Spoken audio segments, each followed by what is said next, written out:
ठीक है। फिर हमने जो है ये ग्राफ बनाए थे जो कि अब स्क्रीन पे आपको नज़र आ रहे होंगे। ये ग्राफ हमने बनाए थे फॉर सिंपल हार्मोनिक मोशन। ठीक है। After that we talked about some important formula. हमने कुछ इंपॉर्टेंट फार्मूले डिस्कस किए थे। मैंने आपको पहला फार्मूला बताया कि ए प्रोपोर्शनल था माइनस एक्स के, सॉरी ए बराबर था माइनस ओमेगा स्क्वायर एक्स के। तो इसमें ए जो है वो एक्सीलरेशन होता है, ओमेगा एंगुलर फ्रीक्वेंसी यानी कि 2 पाई एफ होती है, और एक्स आपका डिस्प्लेसमेंट होता है। और अगर आप जो है वो ए के साथ और एक्स के साथ नॉट लगाते हैं तो फिर ए नॉट का मतलब होता है मैक्सिमम एक्सीलरेशन, और एक्स नॉट का मतलब होता है मैक्सिमम डिस्प्लेसमेंट यानी कि amplitude. Velocity at any point जो है वो बराबर थी plus minus omega under root X naught square minus X square के। यहाँ पे जो वेलोसिटी आएगी वो उस वक्त आएगी जब का डिस्प्लेसमेंट एक्स होगा। यहाँ पर आप एम्पलीट्यूड की वैल्यू रखेंगे, डिस्प्लेसमेंट की वैल्यू रखेंगे, एंगुलर फ्रीक्वेंसी की वैल्यू रखेंगे तो स्पीड निकल आएगी। वी नॉट का मतलब है मैक्सिमम स्पीड, मैक्सिमम वेलोसिटी। और मैक्सिमम वेलोसिटी कब होती है? जब आपका डिस्टेंस जीरो होता है, डिस्प्लेसमेंट जीरो होता है, यानी जब आप सेंटर में होते हैं। तो मैक्सिमम वेलोसिटी के लिए हमने इस फॉर्मूले में एक्स की जगह जीरो रखा, तो ये under root X naught square बचेगा, जिसका स्क्वायर अंडर रूट से कैंसिल हो जाएगा तो बचेगा omega X naught. Kinetic energy का फॉर्मूला हमने लिखा था half M omega square x naught square minus X square. ये हमने ऐसे लिखा था कि काइनेटिक एनर्जी बराबर होती है हाफ एम वी स्क्वायर के। तो हमने वी की वैल्यू जो है वो हाफ एम वी स्क्वायर की वैल्यू में पुट की, तो ये काइनेटिक एनर्जी का आंसर आ गया।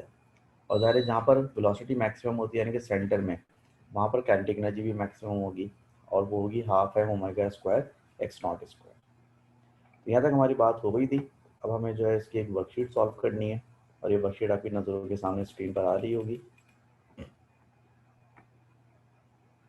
ठीक है, ये वर्कशीट है जो कि हमने डेफिनेशन अभी तक की हैं, और जो ग्राफ्स हमने बनाए हैं उसकी वर्कशीट है।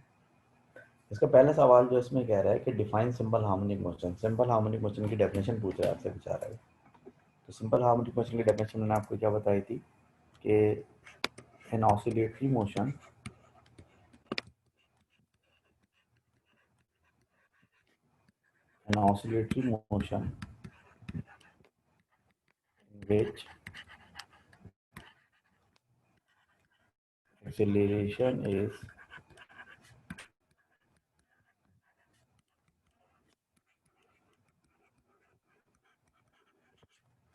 which acceleration is directly proportional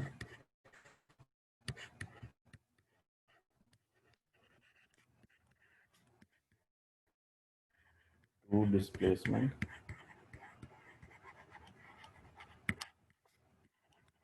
and opposite in direction। यानी एक्सीलरेशन जब डिस्प्लेसमेंट के डायरेक्टली प्रोपोर्शनल होगा तो उसकी डायरेक्शन ऑपोजिट होगी, that is acceleration is proportional to minus X. ये आपने सिंपल हार्मोनिक मोशन की डेफिनेशन लिख दी। An oscillatory motion in which acceleration is directly proportional to displacement and opposite in direction. यानी एक्सीलरेशन जो डिस्प्लेसमेंट के directly proportional है लेकिन उसकी डायरेक्शन जो है वो ऑपोजिट है। Part B, a tube sealed at one end has a total mass m and a uniform area of cross section capital A. The tube floats upright in a liquid of density rho with length capital L, submerged as shown in figure 3.1 है। एक tube है, उसको आपने एक तरफ से बंद किया हुआ है, उसमें कुछ मास डाला हुआ है, टोटल मास उसका m है। उसको आपने एक लिक्विड के अंदर डुबोया हुआ है, और उसकी कितनी लेंथ डूबी हुई है लिक्विड के अंदर? L लेंथ उसकी डूबी हुई है लिक्विड के अंदर, और लिक्विड की डेंसिटी है रो। ठीक है।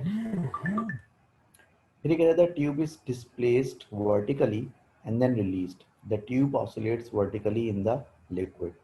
आपने ट्यूब को जब डिस्प्लेस किया, ट्यूब को आपने एक्स नीचे लेकर और फिर छोड़ दिया, तो क्या होगा? फिर ट्यूब ऊपर नीचे मूव करती रहेगी। फिर जो ट्यूब ऊपर नीचे मूव करेगी तो उसकी टोटल जो डेप्थ हो जाएगी पानी में वो एल प्लस एक्स हो जाएगी नीचे, और फिर जब ऊपर जाएगी तो एल माइनस एक्स, फिर नीचे आएगी तो एल प्लस एक्स, फिर ऊपर जाएगी तो एल माइनस एक्स। यानी कि एक्स डिस्प्लेसमेंट के साथ वो ऊपर नीचे मूव कर रही है, तो at one time the displacement is x. एक पर्टिकुलर टाइम पर उसका जो डिस्प्लेसमेंट था वो कितना था? x था। Theory shows that the expression a of the tube is given by the expression a equals to minus a rho g upon m into x.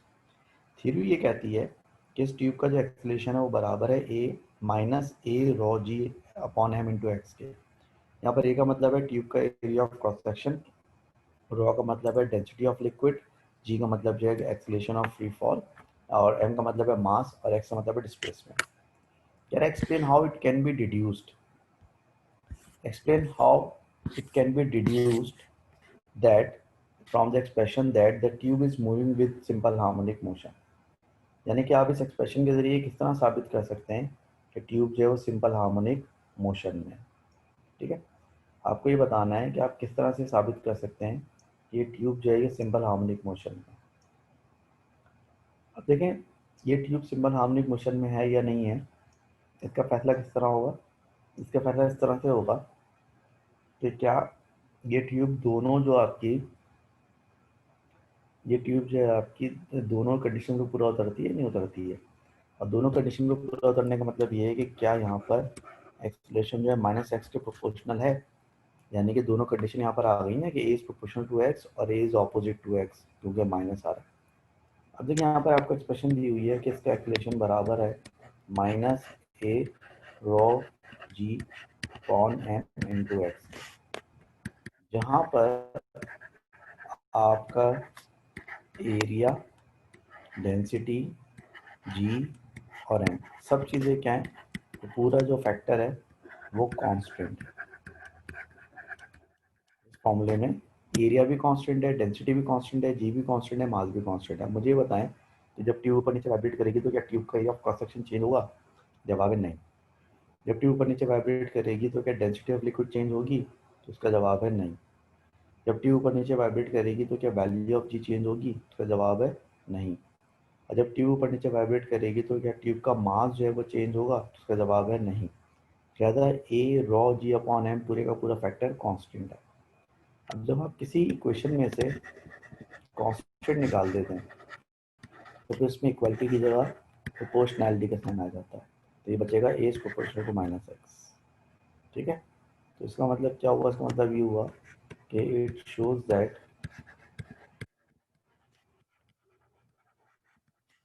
that acceleration is proportional to displacement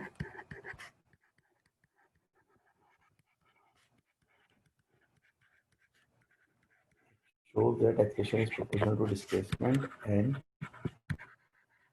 negative sign is, negative sign का क्या मतलब है? Negative side means opposite to displacement।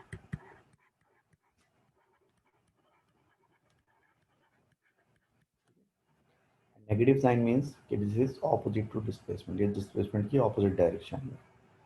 ठीक है, next part. Next part में कह रहा है the tube of area of cross section 4.5 centimetre square is floating in water of density 1.0 exponent 3 kilogram per meter cube. So calculate the mass of the tube that would give rise to oscillation of frequency 1.5 hertz। कह रहे tube का area 4.5 centimetre square है, तो area of cross section आपको दिया हुआ है 4.5 centimetre square. इसको फॉल तौर पे मीटर स्क्वायर में चेंज कर दें और सेंटीमीटर स्क्वायर को मीटर स्क्वायर में चेंज करने के लिए 10 की पावर -4 से मल्टीप्लाई कर दें। सेंटीमीटर स्क्वायर को मीटर स्क्वायर में चेंज करने के लिए 10 की पावर -4 से मल्टीप्लाई करते हैं। फिर वो कह रहा है कि it is floating in water of density 1.0 exponent 3 kilogram पर मीटर क्यूब। इसके फॉर्मूला इसने आपको दिया डेंसिटी, और डेंसिटी ऑफ वाटर कितनी दी है आपको? 1.0 एक्सपोनेंट 3 किलोग्राम पर मीटर क्यूब, इसलिए इसने आपको डेंसिटी ऑफ वाटर दी है। कह रहा है calculate the mass of tube, calculate the mass of tube that would give rise to oscillations of frequency 1.5 hertz.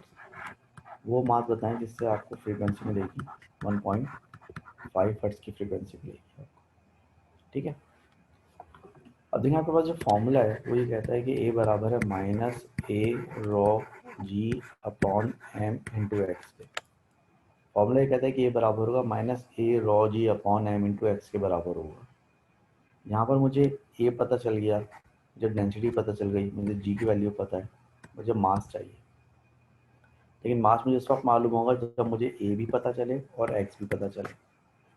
इस पूरे सवाल में ना तो एक्सीलरेशन की वैल्यू का जिक्र है ना डिस्प्लेसमेंट की वैल्यू का जिक्र है।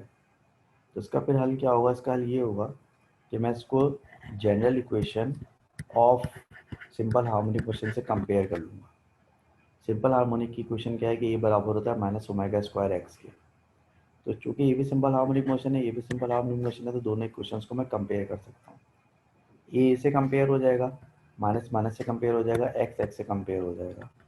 तो फिर आपका जो वो होगा, क्या कहते हैं अपना, जो आपका ओमेगा स्क्वायर होगा बेचारा, वो बराबर है किसके, ए रो जी अपॉन एम के बराबर होगा। ठीक है, और आपको एम चाहिए तो एम बराबर होगा ए rho g upon omega square के। और जो आपका ओमेगा स्क्वायर है वो बराबर होगा किसके, बराबर होगा 4 पाई स्क्वायर एफ स्क्वायर के। ये कैसे पता चला, ये ऐसा पता चला कि ओमेगा बराबर होता है 2 पाई एफ के। ओमेगा स्क्वायर के लिए 2 पाई एफ पे स्क्वायर करेंगे तो हो जाएगा 4 pi square F square. Sir ji बोले भाई। जी, ये शायद ये कर लिया हमने, ये शायद की लिया, कल की लिया, ये हम कर चुके हैं। शायद करिए, दिखाएगा नीचे करेगा। अबे हाँ, मुझे हाँ याद है, ये तुमने पता वो करा। जो तुमने किताब पे जो शार्पनर हाँ रख के वो जो, लिखा था। ठीक है। जी अच्छा, तो क्या हो पता है हुआ क्या है, हुआ ये कि जब मैंने वर्कशीट सॉल्व की थी ना, ये सेव नहीं हुई है। गया? जब मैंने वर्कशीट सॉल्व की थी ना, इसकी पीडीएफ सेव नहीं हुई, इसलिए ये मैं इसको मैं कर रहा हूँ। तो बस अब ये मैं तो करवा चुका हूँ ना आप लोगों को। आप लोगों को इसकी हार्ड कॉपी तो मिली होगी ना, इसकी वर्कबुक तो मिली होगी ना आप लोगों को कॉलेज से। तो वर्कबुक में आप लोग खुद नहीं अभी सॉल्व तो कुछ नहीं कीजिए। मिला। नहीं, कॉलेज में ये प्रिंट हो गई है, कॉलेज मालूम करो कॉन्टेक्ट करके। तो भाई कॉलेज से लेकर तुम्हें खुद सॉल्व कर रहा है, मेरे टाइम को जाया करवा रहे हो तुम लोग, अब लगे मेरे 20-25 मिनट जाया करवा दी तुम लोगों ने। बस ये वर्कशीट तो मैं करवा चुका हूँ, आपको मुझे याद आ गया, कल करवाई थी वो, जो हीरा ने जो वो बुक के ऊपर वो इरेजर रख के उछाला था ना वो, ये वही वाली वर्कशीट है ना ये। चलो सही है, तो फिर ये कि वर्कशीट तो मैंने कल करवा दी थी आपको। हम आगे चलते हैं इस चैप्टर में, फिर ऐसा करते हैं।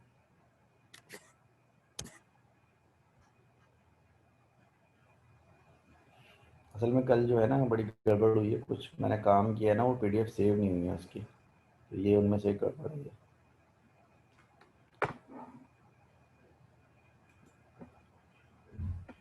अच्छा भाई, ये लेक्चर था आपका।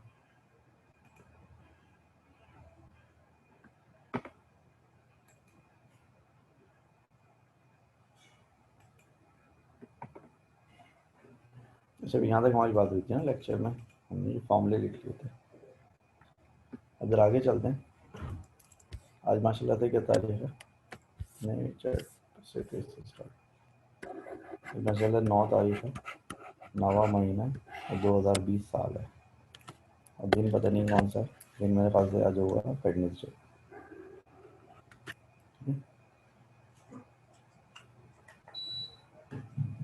अच्छा भी देखें, अब ज़रा सूरत हाल समझें, सूरत हाल क्या है। सूरत हाल ये है कि अब हम बात करेंगे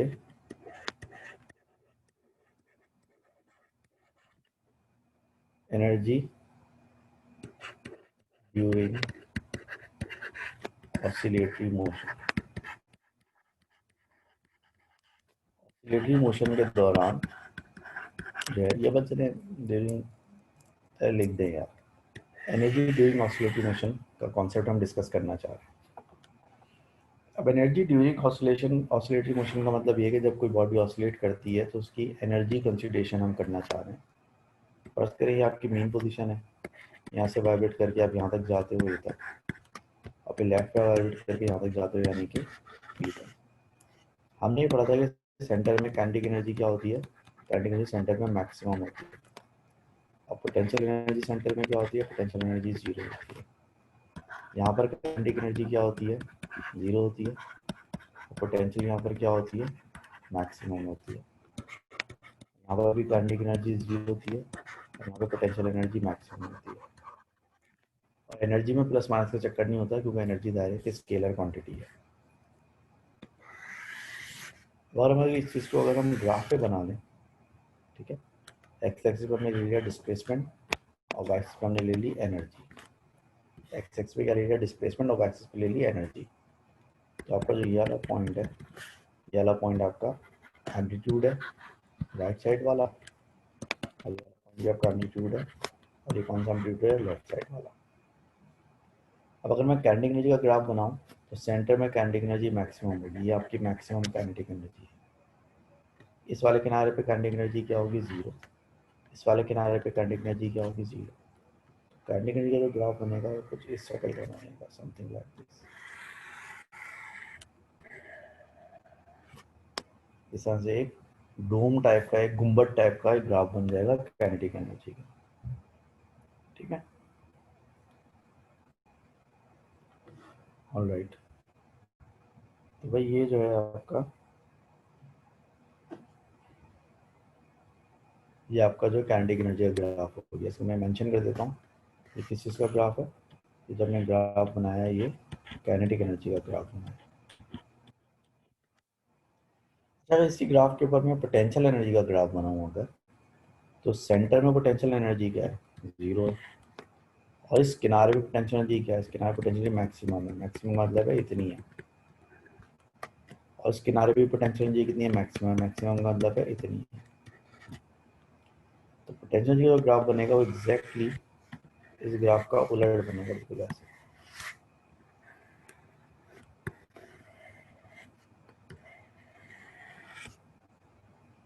बन गया उलट। अब अगर मैं आपसे कहूँ कि भाई ये ग्राफ जो मैंने बनाया है कौन सा है, तो जवाब क्या होगा कि ये ग्राफ पोटेंशियल एनर्जी का ग्राफ है। अब अगर कहा जाए कि यार आप काइनेटिक पोटेंशियल दोनों को छोड़ें, आप टोटल एनर्जी का ग्राफ बनाएं, तो लेकिन टोटल एनर्जी तो कांस्टेंट रहती है ना, law of conservation of energy के हिसाब से। तो टोटल एनर्जी जो आपकी हमेशा मैक्सिमम काइनेटिक या मैक्सिमम पोटेंशियल के बराबर रहेगी, लाइक। तो ये जो हमने ग्राफ बनाया है ये टोटल एनर्जी का ग्राफ है। कौन सी एनर्जी है, ये टोटल एनर्जी का ग्राफ है। इसको टोटल एनर्जी भी कहते हैं, या फिर इसको हम एनर्जी ऑफ ऑसिलेशन भी कहते हैं। इसको हम टोटल एनर्जी भी कहते हैं, या फिर इसको हम एनर्जी ऑफ ऑसिलेशन भी कहते हैं, ठीक है। जो स्ट्रेट लाइन बन रही है ये टोटल एनर्जी का ग्राफ है, या फिर ये एनर्जी ऑफ ऑसिलेशन का ग्राफ है, ठीक है ना। ये टोटल एनर्जी का ग्राफ है या फिर ये एनर्जी ऑफ ऑसिलेशन का ग्राफ है, ठीक। अब देखिए यहाँ पर जो हमने ये पॉइंट लिया है जो कि मैक्सिमम काइनेटिक एनर्जी था, अब आप नोट करें कि जो पॉइंट है ये मैक्सिमम काइनेटिक एनर्जी के भी बराबर है, ये टोटल एनर्जी के भी बराबर है, और ये पोटेंशियल एनर्जी के भी बराबर है। अब ये ग्राफ जो टोटल एनर्जी का ग्राफ स्ट्रेट लाइन बन रहा है ऊपर, आई होप की बात आपकी समझ में आ गई होगी, क्योंकि किसी भी पॉइंट पर जो काइनेटिक एनर्जी और पोटेंशियल एनर्जी का सम है वो हमेशा कांस्टेंट रहेगा। तो देखें ना, अगर फर्ज करें कि मैं आपसे कहता हूँ कि भाई यहाँ पर जो है, अगर मैं आपसे कहता हूँ मिड पॉइंट पर यानी कि ओ पर आपकी काइनेटिक एनर्जी जो है वो है 20, ठीक है। आपकी पोटेंशियल एनर्जी कितनी है, आपकी पोटेंशियल एनर्जी है 0। जब आप राइट एक्सट्रीम पोजीशन पे पहुँचोगे ए पे, तो यहाँ पर आपकी काइनेटिक एनर्जी कितनी हो चुकी होगी, 0। तो फिर आपकी पोटेंशियल कितनी हो चुकी होगी, 20। जब आप लेफ्ट एक्सट्रीम पोजीशन पे पहुँचोगे यानी कि बी पे पहुँचोगे, बी पे भी ये सूरत हाल होगी कि काइनेटिक एनर्जी क्या होगी, 0, और पोटेंशियल एनर्जी क्या होगी, 20। अब किसी भी पॉइंट पर अगर वैसे मैं यहाँ पे कहता हूँ कि भाई काइनेटिक एनर्जी जो है वो बराबर है 12 के, जब पोटेंशियल एनर्जी कितनी होनी चाहिए, पोटेंशियल यहाँ पर 8 होनी चाहिए। जब काइनेटिक एनर्जी 20 थी तो पोटेंशियल 0 थी, जब 20 से कम होकर 12 होगी तो जो उसमें 8 की कमी आई है वो ज़ाहिर पोटेंशियल में कन्वर्ट हो गई होगी। या फर्स्ट करें अगर यहाँ पर काइनेटिक एनर्जी हमारी जो है वो 7 रह जाती है, तो पोटेंशियल एनर्जी यहाँ पर कितनी होगी, 13 होगी। तो 20 में जो 7 बची है, बाकी 13 कहाँ चले गई पोटेंशियल एनर्जी में। अच्छा, इनमें से हर पॉइंट पर अगर आप टोटल एनर्जी निकालें तो इस पॉइंट पर टोटल एनर्जी कितनी आएगी, 0 + 20 20। इस पॉइंट पर टोटल एनर्जी कितनी आएगी, 12 + 8 20। इस पॉइंट पर टोटल एनर्जी कितनी आएगी, 20 + 0 20। इस पॉइंट पर टोटल एनर्जी कितनी आएगी, 7 + 13 20। इस पॉइंट पे टोटल एनर्जी कितनी आएगी, 0 + 20 20। लेकिन हर पॉइंट पे आपकी टोटल एनर्जी क्या आ रही है, हर पॉइंट पे आपकी टोटल एनर्जी सेम आ रही है। इसलिए टोटल एनर्जी का ग्राफ जो है वो फिक्स आ रहा है, स्ट्रेट आ रहा है, हॉरिजॉन्टल आ रहा है, यानी कि इसकी वैल्यू फिक्स रहेगी।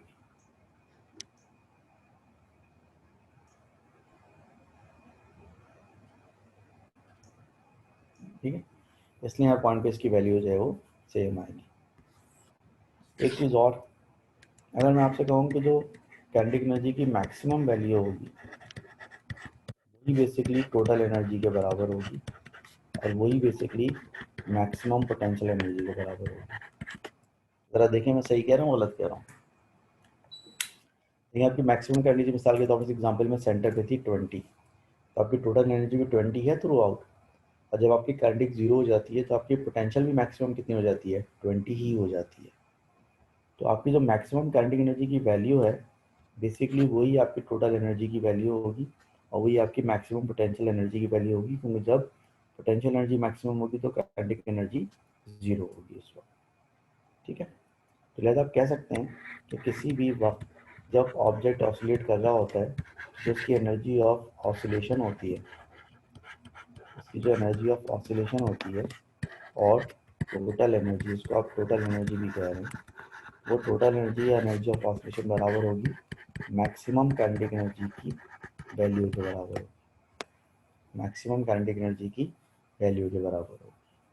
ठीक है, फॉर एग्जाम्पल अगर मैं आपसे कहता हूँ कि भाई ये एक ऑसिलेशन हो रही है भाई और ये एक्सलेशन टाइम ग्राफ है, आपका एक्सलेशन टाइम ग्राफ है, यहाँ पर जो पॉइंट है ये है 2 और ये है 4 और ये जो पॉइंट है ये पॉइंट है +4 और -2। ठीक है, तो अब अगर मैं आपसे कहूँ कि भाई यहाँ पर जो है ये बताओ कि ये डिस्प्लेसमेंट अगर फर्स्ट करें सेंटीमीटर में और फर्स्ट करें एक्सलेशन जो है मीटर पर सेकंड स्क्वायर में, तो मैं आपसे बोलूँगी बताओ भाई यहाँ पर एम्पलीट्यूड कितना है। इस ग्राफ को देख के बताओ कि एम्पलीट्यूड कितना है। तो एम्पलीट्यूड क्या होता है, मैक्सिमम डिस्प्लेसमेंट। तो आपका एम्पलीट्यूड है 2 सेंटीमीटर या फिर मीटर में कितना होगा 0.2 मीटर। यानी आने के आपने सेंटीमीटर को मीटर में चेंज करने के लिए डिवाइड बाय 100 किया तो 0.02 मीटर हो गया। अभी जो चीज़ वाइब्रेट कर रही है, फर्ज करें कि अगर उसका मास जो है, फर्ज करें अगर उसका मास जो है वो 20 ग्राम है, फर्ज करें उसका मास 20 ग्राम है, तो अगर हमें यहाँ पर इस ग्राफ के ज़रिए हमें मालूम करना हो ओमेगा, तो क्या हम इस ग्राफ के ज़रिए ओमेगा मालूम कर सकते हैं? हम इस ग्राफ के ज़रिए ओमेगा बिल्कुल मालूम कर सकते हैं। कैसे मालूम कर सकते हैं कि ए जो होता है बराबर होता है किसके, -ओमेगा² एक्स के। उस ग्राफ से आप कोई भी एक ही वैल्यू और कोई भी एक्स की वैल्यू ले लें ओमेगा आ जाएगा। मिसाल के तौर पर अगर हम ये वाली जो है वो ए की और एक्स की वैल्यू ले लें, तो ये जो पॉइंट मैं मार्क कर रहा हूँ इस पॉइंट पे ए की वैल्यू कितनी है, ए की वैल्यू है -4 -ओमेगा², उस वाले पॉइंट पे एक्स की वैल्यू कितनी है 2 सेंटीमीटर यानी कि 0.02 मीटर। माइनस से माइनस कैंसिल हो जाएगा, ओमेगा² बराबर हो जाएगा 4 डिवाइड बाई 0.02 के। ठीक है, 4 डिवाइड हो जाएगा 0.02 के बराबर हो जाएगा। तो ये 0.02 से जब डिवाइड करेंगे इसको तो मेरे ख्याल से बनेगा कितना, 200 बनेगा। बताना जरा क्या आंसर आ रहा है इसका, 4 डिवाइड बाई 0.02। हाँ खुदा के लिए आंसर बताओ जल्दी से इसका आंसर आ रहा है 200। ओमेगा क्या आएगा, ओमेगा √200। उधर √200 बताओ कितना होता है, मेरा 14 या 14 पॉइंट समथिंग होगा, 14.1 आपका ओमेगा हो गया रेडियन पर सेकेंड। तो ग्राफ के जरिए आपने ओमेगा भी मालूम कर लिया। अगर मैं आपसे कहूँ कि बताओ यहाँ पर एनर्जी ऑफ ऑसिलेशन कितनी है, तो याद रखें कि एनर्जी ऑफ ऑसिलेशन का मतलब क्या है। एनर्जी ऑफ ऑसिलेशन का मतलब है टोटल एनर्जी, और टोटल एनर्जी का मतलब क्या है, maximum kinetic energy. Maximum kinetic energy का फॉर्मूला क्या है, 12m ओमेगा² x0²। यानी कि अगर यहाँ पर आप मैक्सिमम एनर्जी मालूम करना चाहते हो, टोटल एनर्जी मालूम करना चाहते हो, एनर्जी ऑफ ऑसिलेशन मालूम करना चाहते हो, तो फॉर्मूला मैंने आपको क्या बताया है, 12m ओमेगा² x0²। पहले पुट करते हैं, हाफ एम कितना है 20 ग्राम, 20 ग्राम मतलब हो जाएगा 0.02 किलोग्राम। तो हाफ एम की जगह आ जाएगा 0.02 किलोग्राम। ओमेगा² कितना था, ओमेगा² था 200 और x0 में होता था एम्पलीट्यूड। अब एम्पलीट्यूड कितना है 0.02 मीटर है एम्पलीट्यूड, तो 0.02 का स्क्वायर इस पूरे को सॉल्व करके देखें क्या आंसर आ रहा है।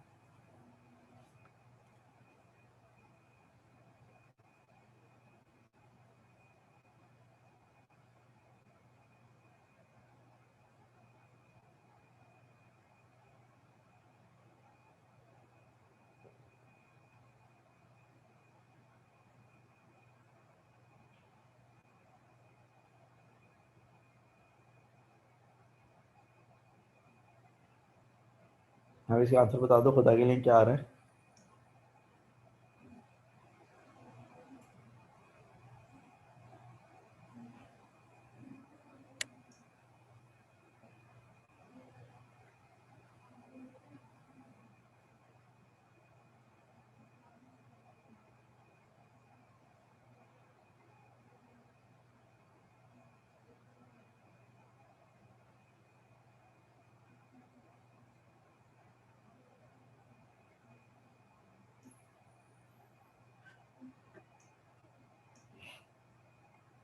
ऑलराइट, तो बकौल आप लोग इसका आंसर आ रहा है 8.0 एक्सपोनेंट -4 जूल्स।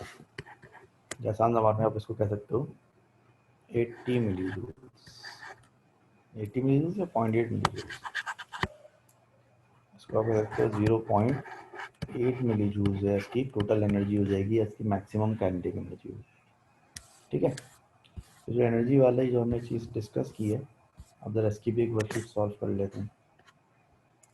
आपको कोई भी फाइल बंद करने से पहले सेव कर रहा हूँ मैं इसको, ताकि कल वाला मसला ना हो।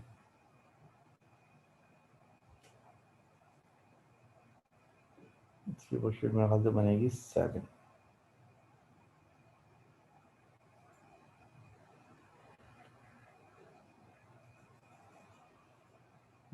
ये वर्कशीट नहीं 7 नहीं होगी, 6 होगी इसकी वर्कशीट।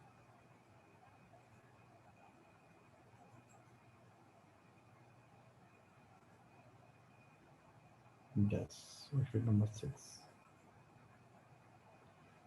ये आपके सामने एक वर्कशीट है, इसको देखते हैं। पहला सवाल है, a small metal ball is suspended from a fixed point by means of a string as shown। हमने एक छोटी सी मेटल की बॉल है, उसको धागे से बांध के लटका दिया, यानी कि सिंपल पेंडुलम बना दिया। The ball is pulled a small distance to one side and then released। The variation with time t of the horizontal displacement x of the ball is shown in figure 4.2। Ball को थोड़ा सा आपने displace किया x, इसको छोड़ दिया, ball oscillate करने लगी, तो उसका जो डिस्प्लेसमेंट टाइम ग्राफ बन रहा है वो ये बन रहा है। बॉल का डिस्प्लेसमेंट टाइम ग्राफ जो बन रहा है वो ये बन रहा है। ठीक है, अब देखें, एक बात पे गौर करें कि जो उसका डिस्प्लेसमेंट टाइम ग्राफ बन रहा है ये कौन सी वाली सिचुएशन है। ये वाली सिचुएशन है जहाँ पर ऑब्जेक्ट ए से मूव करना शुरू करता था, ए से ओ पे जाता था, ओ से बी पे जाता था, फिर बी से वापस ओ पे आता था, फिर ओ से वापस ए पे चला जाता था। तो ये वो डिस्प्लेसमेंट टाइम ग्राफ बन रहा है, और ये डिस्प्लेसमेंट टाइम ग्राफ जो बन रहा है ये आपका कॉस का डिस्प्लेसमेंट टाइम ग्राफ बन रहा है। फटाफट मुझे बताएं कि इस ग्राफ की इक्वेशन क्या बनेगी, जल्दी से बताएं, शाबाश। बोल के बता दें, लिख के अगर नहीं बताना तो बोल के बता दें, इस ग्राफ की इसकी इक्वेशन क्या बनेगी, जल्दी से। इस ग्राफ की इक्वेशन क्या बनेगी, सबसे पहले बताने वाले को 50 रुपये इनाम, जल्दी बताएं, शाबाश।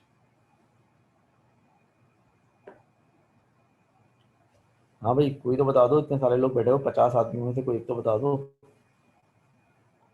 इस ग्राफ की इक्वेशन क्या बनेगी।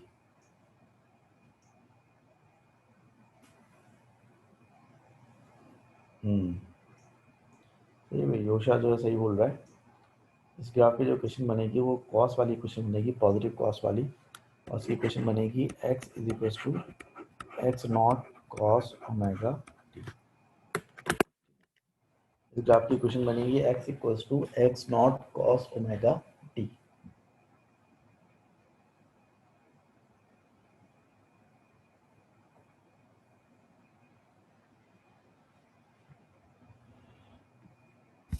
अब देखिए यहाँ पर ये ए से चला था, तो ये पॉइंट ए है, फिर ये ए पे वापस आ गया, तो ये भी दोबारा पॉइंट ए हो गया, यानी कि इसको एक ऑसिलेशन कंप्लीट करने में कितना टाइम लगा, यहाँ से लेकर यहाँ तक 0.6।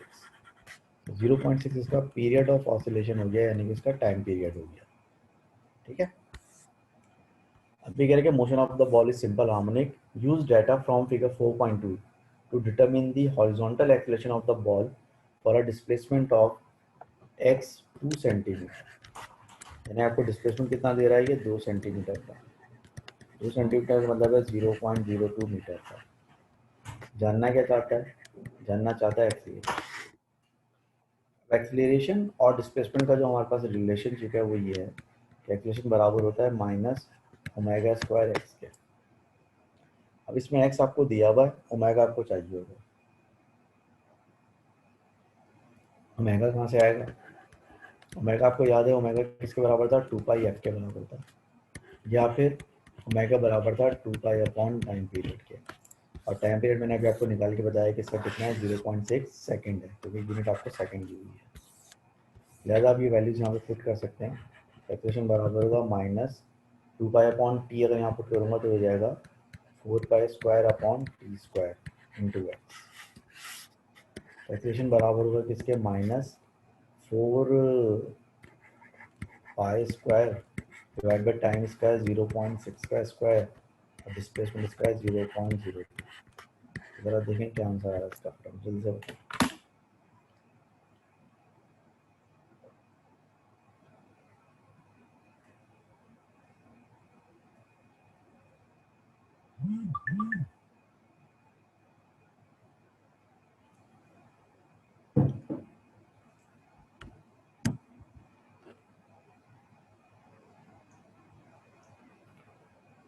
हाँ भाई, तो जोशा सेबीस आपका कहना ये है, जोशा सेबीस आपका कहना ये 2.2 आ रहा है। तो एक्सीलरेशन इज 2.2 मीटर पर सेकंड स्क्वायर।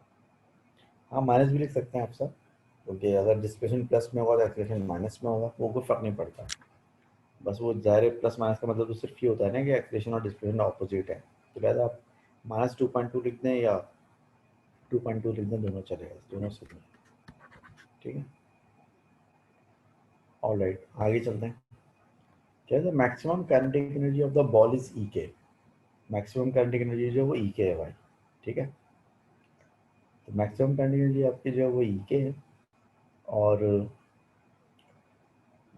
ये कह रहा है कि on the axis of figure 4.3 sketch a graph to show the variation with time t of the kinetic energy of the ball for the first 1.0 second of its motion। कह रहे कि पहले 1 second के लिए इसकी काइनेटिक एनर्जी का change बताएं कितना होगा। देखिए पहले इसके ग्राफ पर आए, यहाँ पर इसका ये पॉइंट ए है, यानी कि डिस्प्लेसमेंट मैक्सिमम है, तो पॉइंट ये पॉइंट ए है। फिर ये वाला पॉइंट जो है ये पॉइंट ओ है इसका। फिर ये वाला जो पॉइंट है ये पॉइंट बी है इसका। फिर दोबारा से पॉइंट ओ आ गया इसका। फिर पॉइंट ए आ गया। फिर दोबारा से पॉइंट ओ आ गया। फिर ये पॉइंट बी आ गया, और ये भी बीच में, ये भी बी और ओ के बीच में। तो इस जगह पे काइनेटिक एनर्जी जीरो होगी, क्योंकि ए पे काइनेटिक एनर्जी जीरो होती है। इस जगह पर काइनेटिक एनर्जी इसकी मैक्सिमम होगी। ठीक है ना, ये पॉइंट जो है, ये पॉइंट सेंटर में है, तो यहाँ पे काइनेटिक एनर्जी मैक्सिमम होगी इसकी। तो इस जगह जो इसकी काइनेटिक एनर्जी ये वो है ना, ये पॉइंट, इस जगह काइनेटिक इसकी मैक्सिमम होगी। फिर यहाँ पे काइनेटिक एनर्जी फिर जीरो हो जाएगी, फिर यहाँ मैक्सिमम होगी, फिर यहाँ जीरो हो जाएगी, फिर यहाँ मैक्सिमम हो जाएगी, एंड सो ऑन। तो अब इस ग्राफ पे बिल्कुल आपको पेस्ट करना है। पहले पॉइंट पे आपकी काइनेटिक एनर्जी जीरो है, ठीक है, जीरो आ गया। उसके बाद ये कहाँ पे जीरो है काइनेटिक एनर्जी, उसके बाद ये काइनेटिक एनर्जी जीरो आएगी बी पे। ठीक है, बी पे, बी का मतलब है 0.2 और 0.4 के बीच में, 0.2 और 0.4 के बीच में यहाँ पे कहीं जीरो होगी। और ये पहली दफ़ा मैक्सिमम कहाँ पर होगी, पहली दफ़ा मैक्सिमम यहाँ पर होगी, जो कि 0.2 से 1 2 2.5 बॉक्स पहले। तो 0.2 से 2.5 बॉक्स पहले, 1 2 2.5 बॉक्स पहले यहाँ पर ये मैक्सिमम है काइनेटिक एनर्जी, यहाँ पर ये ई के है मैक्सिमम काइनेटिक एनर्जी। तो देखें ए पे, यानी कि शुरू में इस पॉइंट पर ये काइनेटिक एनर्जी जीरो होगी, इस पॉइंट पे काइनेटिक एनर्जी मैक्सिमम होगी, जो ये पॉइंट है बी का, इस पर फिर से जीरो होगी, यहाँ पे फिर से जीरो होगी, और फिर इसके बाद दोबारा मैक्सिमम होगी इस पॉइंट पर 0.4 के बाद 2.5 डब्बे आ गए। अब 0.4 के बाद 2.5 डब्बे आ जाएंगे, 1 2 2.5, यहाँ पे काइनेटिक एनर्जी फिर से मैक्सिमम हो जाएगी। मैक्सिमम काइनेटिक एनर्जी ये है मेरे ख्याल। उसके बाद जो है 0.6 पर आके काइनेटिक एनर्जी फिर से 0 हो जाएगी, वहाँ पर डिस्प्लेसमेंट मैक्सिमम है इस जगह पर। 0.6 पर आकर आपकी काइनेटिक एनर्जी फिर से 0 हो जाएगी। उसका जिस पैटर्न को आप फिर रिपीट करें, इस पैटर्न को आप फिर रिपीट करें, तकरीबन यहाँ पे कोई इस जगह पे काइनेटिक एनर्जी आपकी फिर से मैक्सिमम होगी।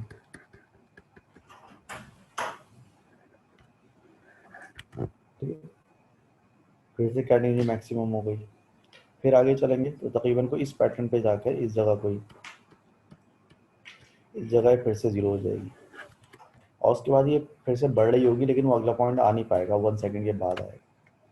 जब इसका आप ग्राफ बनाएंगे तो इंशाअल्लाह ताला ग्राफ कुछ इस शक्ल का बनना चाहिए, something like this.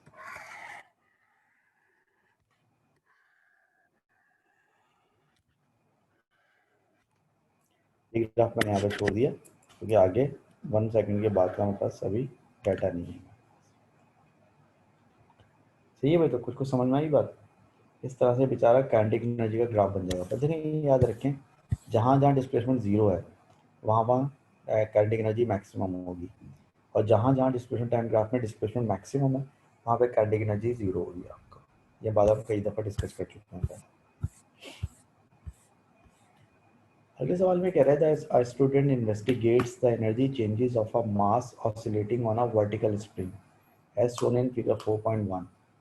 The student draw the graph of the variation with displacement x of the energy of the oscillation. ये energy of the oscillation का मतलब बताएं जरा क्या है जल्दी से। हाँ भाई, energy of the oscillation का मतलब बताएं जल्दी से क्या है।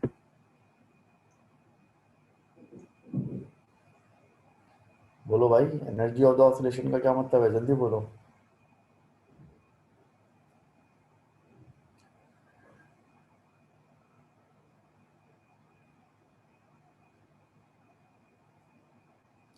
एनर्जी ऑफ द ऑसिलेशन का मतलब बता दो खुदा के लिए क्या है।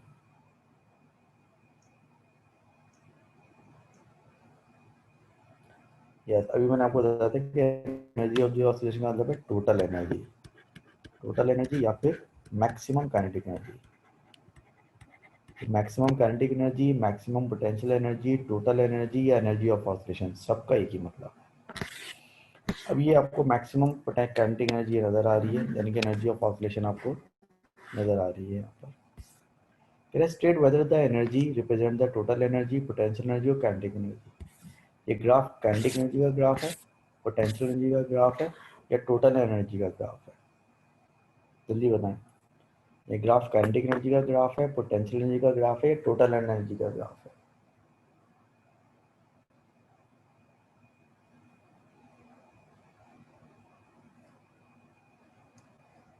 हाँ भी, कौन सा ग्राफ है ये काइनेटिक एनर्जी का ग्राफ है, क्योंकि अगर पोटेंशियल एनर्जी का ग्राफ होता तो ये ऑपोजिट साइन में होता, और अगर ये टोटल एनर्जी का ग्राफ होता तो स्ट्रेट लाइन होता। तो हमारा जवाब क्या है, हमारा जवाब है कि भाई ये काइनेटिक एनर्जी को रिप्रेजेंट करता है।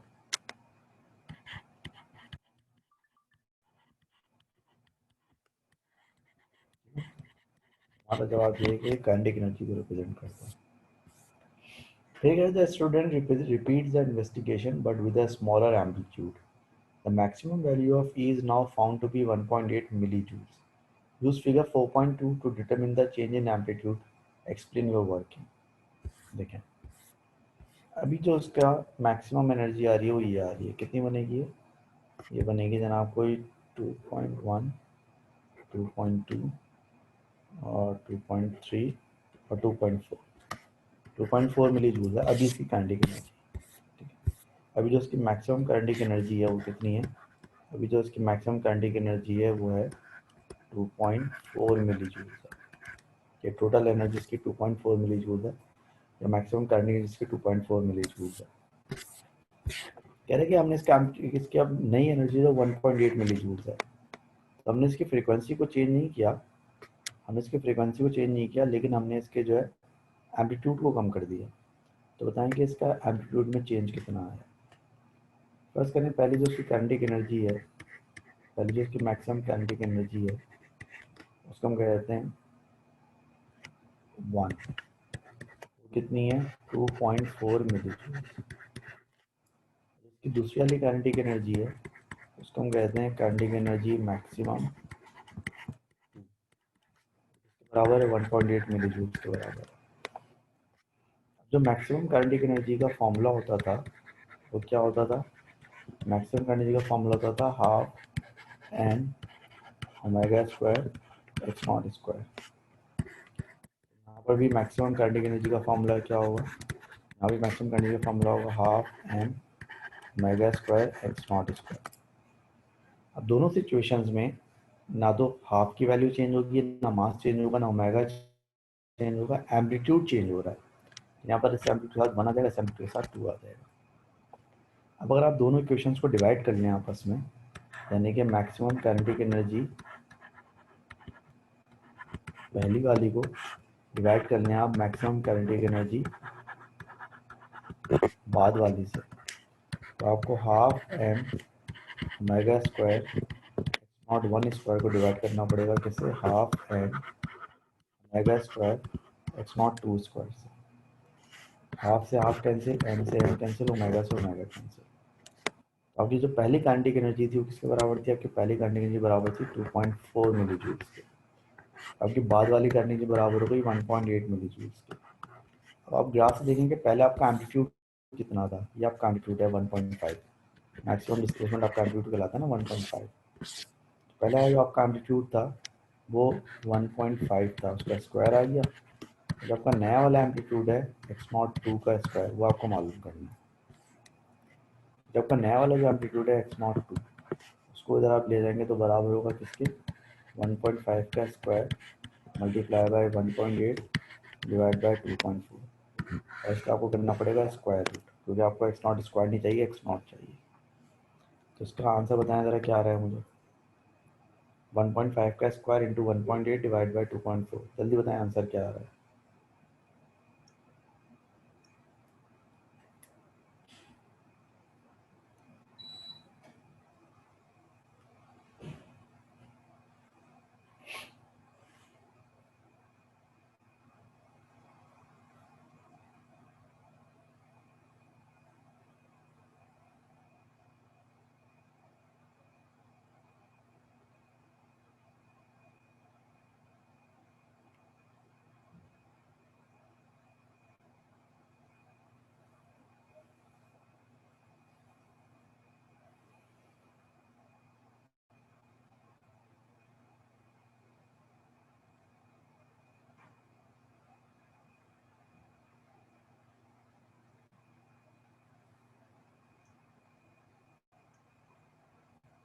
ऑलराइट, तो बकौल आपके इसका आंसर 1.3 सेंटीमीटर आ रहा है। तो देखिए हमें नया एम्पलीट्यूड नहीं चाहिए, हमें चेंज इन एम्पलीट्यूड चाहिए। आपका नया एम्पलीट्यूड आ रहा है 1.3 और पुराना एम्पलीट्यूड आपका कितना था? 2 पॉइंट नहीं, पुराना एम्पलीट्यूड आपका था 1.5। ठीक है, आपका पुराना एम्पलीट्यूड 1.5 था और नया 1.3 आ रहा है। तो आपका चेंज इन एम्पलीट्यूड आएगा वो क्या आएगा? 1.5 माइनस 1.3 0.3। तो जो चेंज इन एम्पलीट्यूड आएगा वो 0.2 आ जाएगा। चेंज इन एम्पलीट्यूड आपका 0.2 सेंटीमीटर आ जाएगा। ठीक है भाई, आई होप ये बात समझ में आ गई होगी आपको। That's it. ये आपकी वाली वर्कशीट जो है ये कंप्लीट हो गई। इसको भी सेव कर लेता हूँ एहतियातन। ठीक है, ये वर्कशीट भी आपकी कंप्लीट हो गई। अब चलें आगे।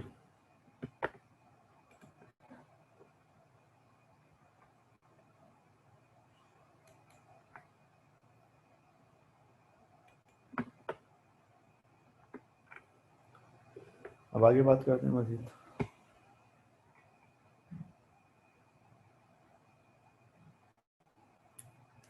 देन अगला कॉन्सेप्ट जो हम डिस्कस करेंगे इस चैप्टर में, कॉन्सेप्ट चलाता है डैम्पिंग। अगला कॉन्सेप्ट जो हम डिस्कस कर रहे हैं इस चैप्टर में वो क्या कहलाता है? वो कहलाता है डैम्पिंग।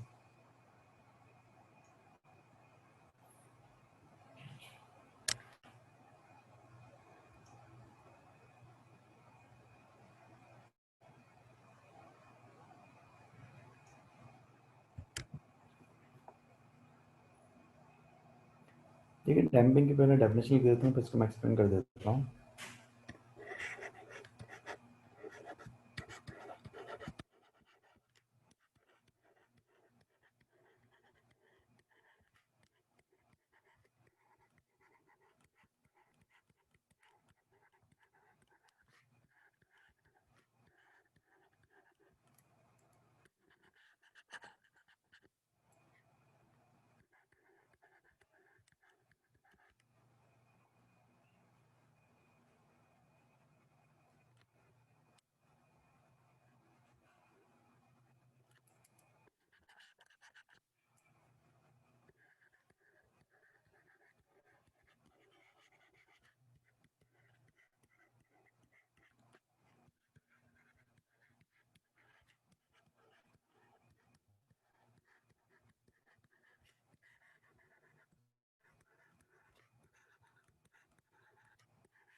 ऑलराइट,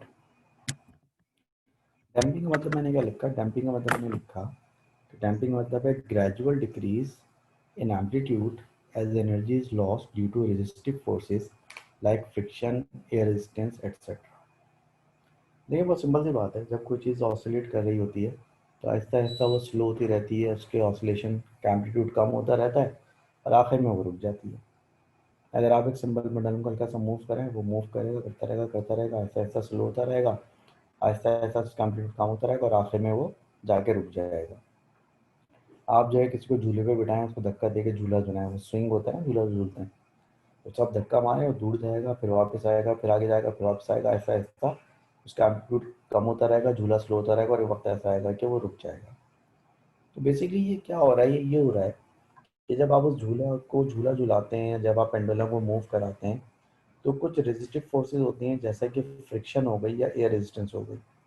तो फ्रिक्शन की वजह से, रेजिस्टेंस की वजह से या किसी भी रेजिस्टिव फोर्स की वजह से क्या होता है कि वो अपनी एनर्जी लूज करने लगता है। वो जो वाइब्रेटर होता है, जो ऑसिलेटर होता है, वो अपनी एनर्जी लूज करने लगता है और उसकी एनर्जी लूज होने की वजह से क्या होता है कि आहिस्ता आहिस्ता उसका एम्पलीट्यूड कम होने लगता है और आहिस्ता आहिस्ता जो उसका एम्पलीट्यूड कम होता है, इस एम्पलीट्यूड में होने वाली कमी को हम क्या बोलते हैं, डैम्पिंग बोलते हैं।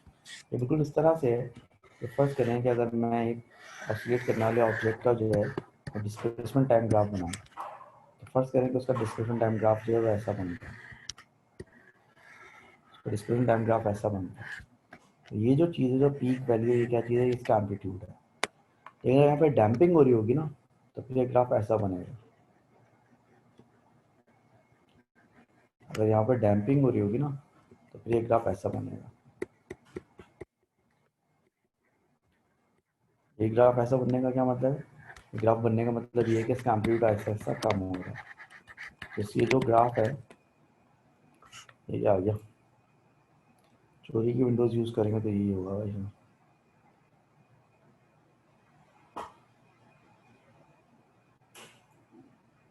तो ये जो ग्राफ जो ऐसा ऐसा एम्पलीट्यूड कम हो रहा है, ये किस वजह से हो रहा है, डैम्पिंग की वजह से हो रहा है। ठीक है, तो डैम्पिंग में क्या होता है, डैम्पिंग में होता है कि आपका एम्पलीट्यूड ऐसा ऐसा कम होता रहता है और अल्टीमेटली जाके फिर वो जीरो हो जाता है। लेकिन आप एक बात नोट करें कि डैम्पिंग से पहले जो मैंने ओरिजिनल वेव बनाई थी उसका टाइम पीरियड और डैम्पिंग के बाद जो मैंने वेव बनाई उसका टाइम पीरियड सेम है। यानी कि आपका जो पीरियड ऑफ ऑसिलेशन है, जो आपका पीरियड ऑफ ऑसिलेशन है, या फिर जो आपकी फ्रीक्वेंसी ऑफ ऑसिलेशन है, वो जो है अफेक्ट नहीं होते, are not affected by damping. क्योंकि डैम्पिंग की वजह से आपकी जो है स्पीड कम हो जाती है, आपका एम्पलीट्यूड कम हो जाता है, लेकिन आपकी फ्रीक्वेंसी या आपका पीरियड ऑफ ऑसिलेशन जो है ना, वो चेंज नहीं होता। यानी पहले अगर आप 2 सेकंड में एक दफ़ा वाइब्रेट कर रहे थे, तो अभी भी 2 सेकंड में एक दफ़ा वाइब्रेट करेंगे, बस आप आहिस्ता आहिस्ता स्लो होते रहेंगे, आपका एम्पलीट्यूड आहिस्ता आहिस्ता कम होता रहेगा। लेकिन बड़ी सीधी सी बात है कि पहले आपका टाइम पीरियड 2 सेकंड था और अभी भी आपका टाइम पीरियड 2 सेकंड है और आपका एम्पलीट्यूड ऐसा ऐसा कम हो रहा है, तो कम डिस्टेंस सेम 2 सेकंड्स में कवर करने के लिए आपको ज़्यादा स्पीड कम चाहिए होगी, इसमें आप ग्रेजुअली स्लो होते रहते हैं, तो आपका एम्पलीट्यूड कम होता रहता है और उसको आप डैम्पिंग कहते हैं। तो डैम्पिंग का मतलब है gradual decrease in amplitude as energy is lost due to resistive forces like friction और एयर रेजिस्टेंस एटसेट्रा। ठीक है भाई, ये तो हो गई डैम्पिंग की डेफिनेशन। अगर आप बात करते हैं थोड़ी सी हम टाइप्स ऑफ डैम्पिंग,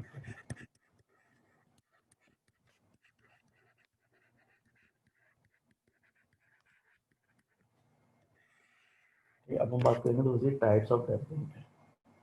ठीक है, ज़रा मैं दो दो 4 मिनट का मुझे ज़रा ब्रेक दीजिएगा, मैं ज़रा एक चाय का कप लेके आ रहा हूँ, बहुत नींद आ रही है मुझे, एक गिलास पानी पी के आ जाऊँ। सही, तो बस मैं अभी, आप लोग लीव मत कीजिएगा क्लास, बस 2-3 मिनट में आ रहा हूँ, चाय का कप लेके आ रहा हूँ।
Alright, I am back. तो मैं बात कर रहा था टाइप्स ऑफ डैम्पिंग, ठीक है। अब जो टाइप्स ऑफ डैम्पिंग होती हैं, बेसिकली हमारे पास जो टाइप्स ऑफ डैम्पिंग है वो 3 तरह की डैम्पिंग होती है, ठीक है। एक जो डैम्पिंग है उसे हम कहते हैं लाइट डैम्पिंग,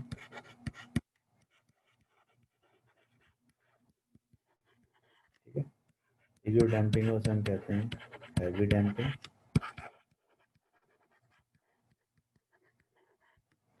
तीसरी जो डैम्पिंग है उसे हम कहते हैं क्रिटिकल डैम्पिंग,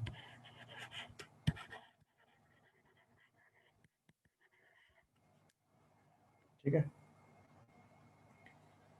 अब देखिए तीनों डैम्पिंग्स का मतलब क्या है। सबसे पहले मैं डिस्कस करता हूँ लाइट डैम्पिंग।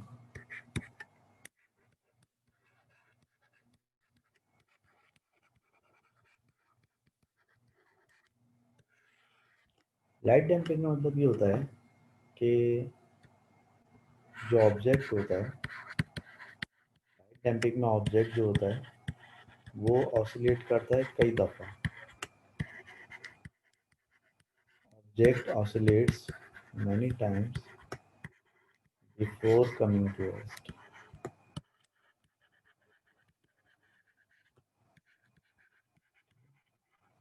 यानी कि लाइट डैम्पिंग में ऑसिलेटर यानी कि ऑब्जेक्ट जो है वो डैम्पिंग की वजह से आखिर में रुक जाएगा ना, लेकिन वो रुकते रुकते भी कई दफ़ा ऑसिलेट कर जाएगा। तो लाइट डैम्पिंग में ऑब्जेक्ट जो है वो ऑसिलेट करता है कई दफ़ा before coming to rest.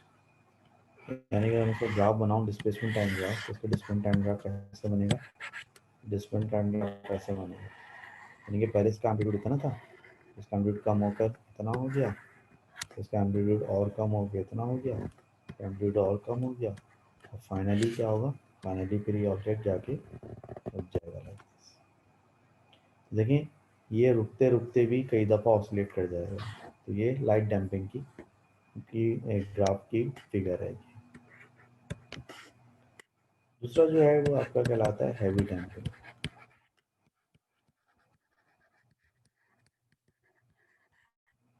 Heavy damping में क्या होता है, हैवी डैम्पिंग में होता है कि object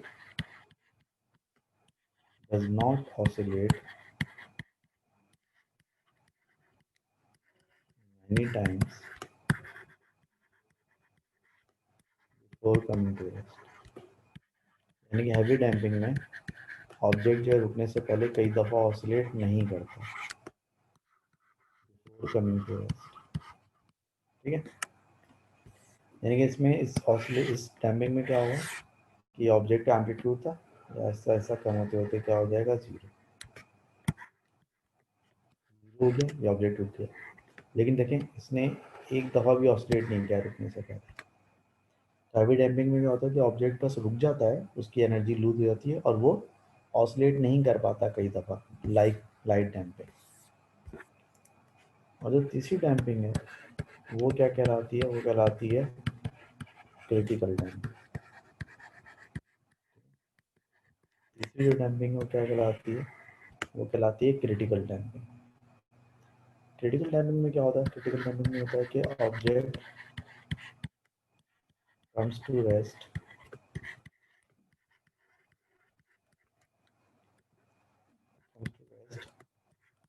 the minimum possible time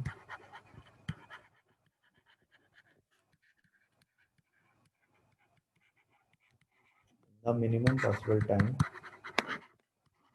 without oscillating many times,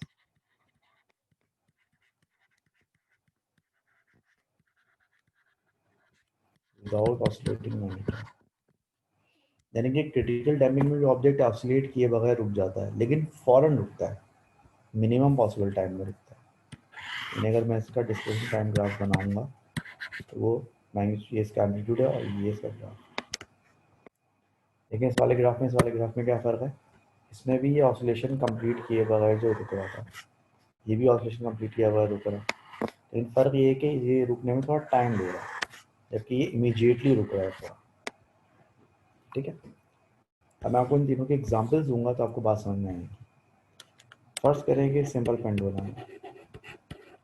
simple pendulum होता है, और उसको आप छेड़ दें थोड़ा सा तो उसमें डैम्पिंग होगी और वो रुकते रुकते रुकते रुकते रुकते रुकते रुकेगा। यानी कि रुकने से पहले कई दफ़ा जो है वो ऑसिलेट कर जाएगा, फिर कहीं जाके रुकेगा। तो ये लाइट डैम्पिंग की एग्जाम्पल हो गई सिंपल पेंडुलम। हैवी डैम्पिंग की एग्जाम्पल हो जाएगी जो डोर स्टॉपर होता है ना, ये जो डोर स्टॉपर ही कहते हैं ना उसको, ये जो दरवाजे होते हैं, छले दरवाजे जो होते हैं, जब आप उसको खोलते हैं तो उसके पीछे के स्टॉपर लगा हुआ होता है। तो जब आप उसको जो है वो छोड़ देते हैं तो जो डोर स्टॉपर होता है वो आहिस्ता आहिस्ता जो है उस डोर को बंद कर देता है। तो देखिए वो आहिस्ता आहिस्ता जो है डोर को बंद करता है। तो क्या डोर बंद होने से पहले कई दफ़ा ऑसिलेट करता है? नहीं करता। और डोर आराम आराम से बंद होता है, इनके takes time to stop the door और टू क्लोज द डोर और मेक इट और to bring it in the state of rest. तो ये जो है बेसिकली डोर स्टॉपर जो है हैवी डैम्पिंग के एग्जाम्पल है। क्रिटिकल डैम्पिंग की जो एग्जाम्पल है वो क्या है? क्रिटिकल डैम्पिंग की जो एग्जाम्पल है वो है आपका गाड़ी का शॉक एब्जॉर्बर जो होता है। गाड़ी में स्प्रिंग लगे होते हैं ना, शॉक एब्जॉर्बर जो लगे हुए होते हैं, वो उसमें क्रिटिकल डैम्पिंग होती है। आप गाड़ी चला रहे होते हैं, एक स्पीड ब्रेकर आता है, गाड़ी चलती है थोड़ी सी और फ़ौरन गाड़ी स्टेशनरी हो जाती है। अब इमेजिन करें आप, अगर आपकी गाड़ी की सीट के नीचे जो शॉक एब्जॉर्बर लगे हैं, आपकी गाड़ी में जो स्प्रिंग्स लगे हुए हैं, अगर फर्स्ट क्लास में लाइट डैम्पिंग होती तो क्या होता है? अगर उसमें लाइट डैम्पिंग होती तो ये होता कि आप उछलते ही रहते, उछलते ही रहते, उछलते ही रहते और 5, 6, 8, 10 दफ़ा उछलते फिर आप स्टेशनरी होते। फर्स्ट करें अगर आपकी गाड़ी की सीट में हैवी डैम्पिंग होती है तो क्या होता? आपकी सीट उछलती और फिर आप आराम आराम आराम आराम से 4-5 सेकंड में नीचे आते। लेकिन क्रिटिकल डैम्पिंग जो है वो मोस्ट सूटेबल है आपकी गाड़ी के लिए। जैसे ही जो है आपकी गाड़ी की सीट उछलेगी वैसे ही अपनी जगह पे वापस आ जाएगी। शॉक एब्जॉर्बर उसको immediately with in the minimum possible time वापस ले आएगा उसको। ये 3 तरह की जो है वो डैम्पिंग होती है, जिसको आप कहते हैं लाइट डैम्पिंग, हैवी डैम्पिंग और क्रिटिकल डैम्पिंग। उसके बाद एक चीज़ होती है जिसे हम कहते हैं फ्री ऑसिलेशन। कौन सी ऑसिलेशन कहते हैं भाई? फ्री ऑसिलेशन कहते हैं। अब फ्री ऑसिलेशन का मतलब क्या है? फ्री ऑसिलेशन का मतलब ये है कि अगर एक ऐसी ऑसिलेशन हो रही हो जिस ऑसिलेशन में जो है वो कोई डैम्पिंग ना हो, एक ऐसी ऑसिलेशन जिसमें कोई डैम्पिंग ना हो, तो उस ऑसिलेशन को हम क्या कहते हैं? उस ऑसिलेशन को हम कहते हैं फ्री ऑसिलेशन। कोई भी ऑसिलेशन जिसमें कोई भी ऑसिलेशन जिस ऑसिलेशन में कोई डैम्पिंग ना हो, जिसमें कोई एनर्जी लॉस ना हो रहा होता है, ये आइडियल सिचुएशन है, तो उसको आप फ्री ऑसिलेशन कहते हैं।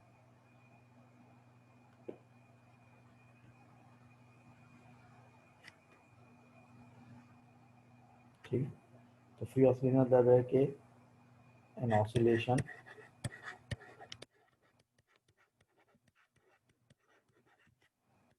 Free of damping. एक ऐसी ऑसिलेशन जिसमें जो है वो कोई डैम्पिंग का कॉन्सेप्ट ना हो, उसका फ्री ऑसिलेशन कहते हैं।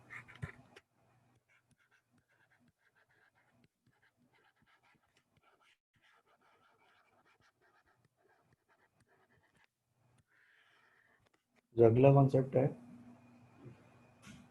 उसे हम कहते हैं नेचुरल फ्रीक्वेंसी। नेचुरल फ्रीक्वेंसी मतलब होता है फ्रीक्वेंसी ऑफ फ्री ऑसिलेशन। यानी कि अगर ऑब्जेक्ट जो है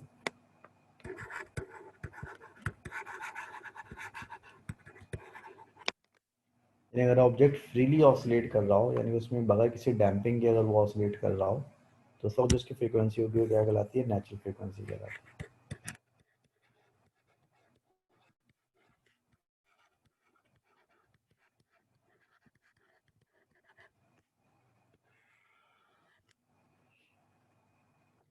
फोर्थ ऐसे ऑसिलेशन का मतलब ये होता है कि जहाँ पर डैम्पिंग हो रही हो। अगर डैम्पिंग हो रही होगी तो फिर आपको ऑसिलेशन को मेंटेन कर रखने के लिए मुसलसल फोर्स लगानी पड़ेगी। तो वो ऑसिलेशन जिसमें आपको कॉन्स्टेंटली फोर्स लगानी पड़े उसे हम क्या कहते हैं? Force oscillation.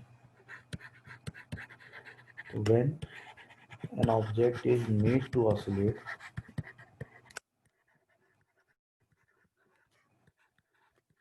when an object is made to oscillate by applying a periodic force, यानी कि फोर्स ऑसिलेशन में आप कोई एक ऑब्जेक्ट को ऑसिलेट कराने के लिए एक पीरियोडिक फोर्स जो है वो अप्लाई करना पड़ती है। मिसाल तौर पर अगर आप अपने दोस्त को झूला झुला रहे हैं, आपका दोस्त झूले पे बैठा हुआ, आपने धक्का मारा तो आप चाहते हैं कि वो ऑसिलेट करता रहे, तो फिर एक दफ़ा धक्का नहीं लगाना पड़ेगा आपको, हर एक चक्कर के बाद धक्का लगाना पड़ेगा। तो आप हर एक पर्टिकुलर टाइम गैप के बाद धक्का लगा रहे होंगे, तो ऐसी फोर्स हम कहते हैं पीरियोडिक फोर्स कहते हैं। तो पीरियोडिक फोर्स जब आप लगाकर किसी चीज़ को ऑसिलेट कराएंगे तो वो कहलाता है फोर्स्ड ऑसिलेशन।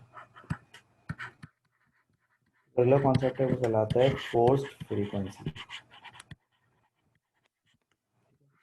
इसको फोर्स्ड फ्रीक्वेंसी भी कहते हैं, या इसके लिए हम एक लफ्ज़ और भी इस्तेमाल करते हैं, और वो लफ्ज़ जो है वो कहलाता है आपका ड्राइविंग फ्रीक्वेंसी। फोर्स्ड फ्रीक्वेंसी या फिर ड्राइविंग फ्रीक्वेंसी। फोर्स फ्रीक्वेंसी और ड्राइविंग फ्रीक्वेंसी मतलब है कि जो आप ये पीरियोडिक फोर्स लगा रहे थे ना फोर्स ऑसिलेशन में, तो आपको जिस फ्रीक्वेंसी से आप फोर्स लगाते हैं या जिस फ्रीक्वेंसी से आप ऑब्जेक्ट को वाइब्रेट कराते हैं उसको आप ड्राइविंग फ्रीक्वेंसी या फिर फोर्स फ्रीक्वेंसी कहते हैं। यानी कि frequency which object is made to oscillate,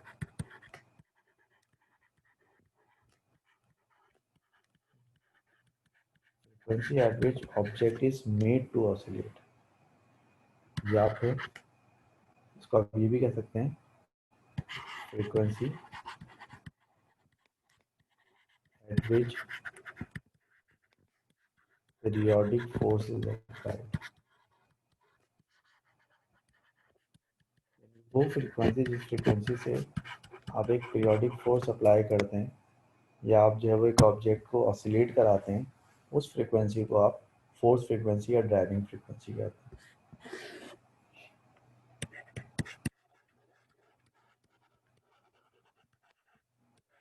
तो एक और कॉन्सेप्ट जिसे हम कहते हैं रेजोनेंस। क्या कहते हैं? रेजोनेंस। रेजोनेंस का मतलब है कि व्हेन फोर्स्ड फ्रीक्वेंसी या फिर driving frequency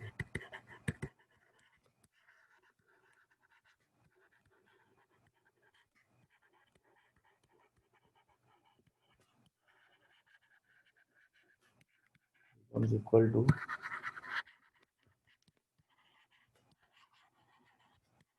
natural frequency,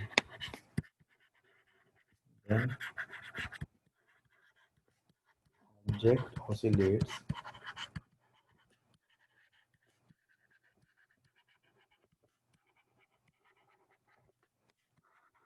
maximum amplitude.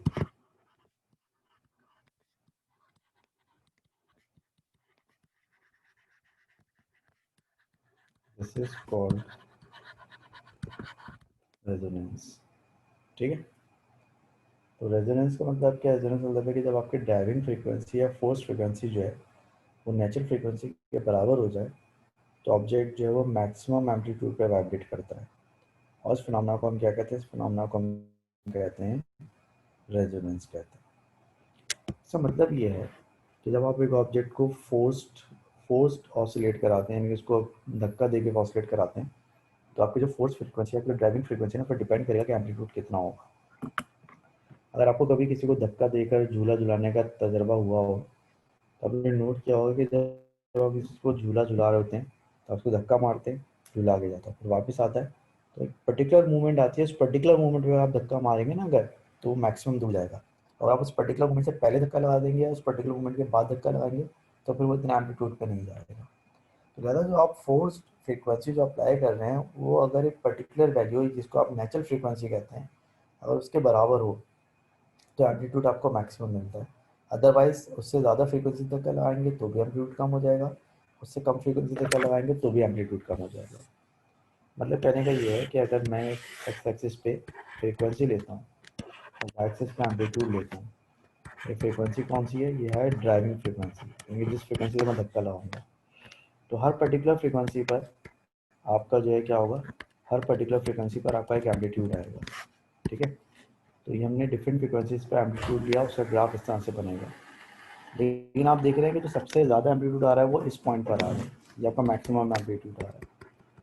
ये जो पॉइंट होगा ना यहाँ पे जो आपकी फ्रीक्वेंसी होगी ना वो एफ नॉट के बराबर होगी। नॉट का क्या मतलब है? एफ नॉट का मतलब है नेचुरल फ्रीक्वेंसी, नॉट का मतलब है नेचुरल फ्रीक्वेंसी। तो आप जो फ्रीक्वेंसी अप्लाई करेंगे वो फ्रीक्वेंसी जब इस वैल्यू के बराबर होगी, एफ नॉट के बराबर होगी, तो आपका जो है वो एम्पलीट्यूड जो है वो मैक्सिमम हो जाएगा। इस चीज़ को आप रेजोनेंस कहते हैं।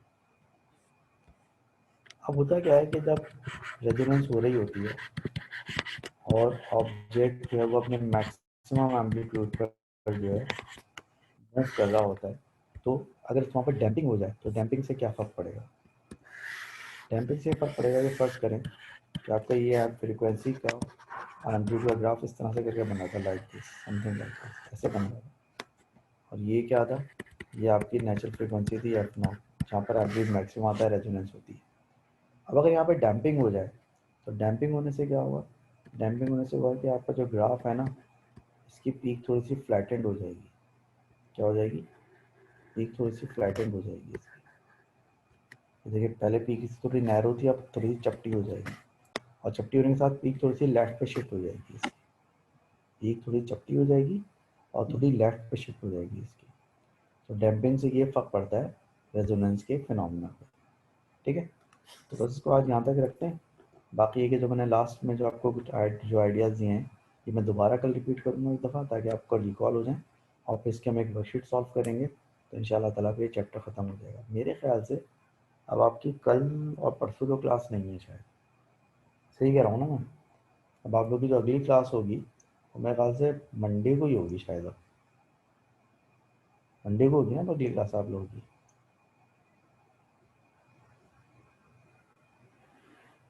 ठीक है, ये कुछ वक्त तुम्हारे सवाल लगे, आप फिर नेक्स्ट क्लास में देता हूँ। मैं नेक्स्ट क्लास में दोबारा से ये सारे कॉन्सेप्ट जो बेसिक डेफिनेशन है ना, सारी मैं रिपीट करूँगा, फिर इसकी मैं आपको एक आखिरी वर्कशीट कराऊंगा, और फिर ये ज़्यादातर हमारा चैप्टर जो ख़त्म हो जाएगा। ठीक है, so hope to see you all. अच्छा, आप लोग की आप क्लास अब मंडे को होगी, तो मेरे ख्याल से मंडे को जब आपकी क्लास होगी तो कॉलेज में ही होगी ना? तो वो अब जब आपकी क्लास होगी कॉलेज में ही होगी, तो इंशाल्लाह ताला फिर अब आप लोगों से क्लास में मुलाकात होगी अगली क्लास में, आई थिंक, अगर मुझे टाइम टेबल सही याद है तो। मेरे ख्याल से अब आपकी शायद थर्सडे फ्राइडे क्लास नहीं होती, आपकी मंडे ट्यूसडे वेडनेसडे होती है। तो अगर मैं सही कह रहा था, अब आपकी अगली क्लास मंडे को ही होगी, और आपकी क्लास कॉलेज में हुई तो इंशाल्लाह फिर कॉलेज में मुलाकात होगी अगली क्लास में। ठीक है जी, ओके, सी यू इंशाल्लाह ताला।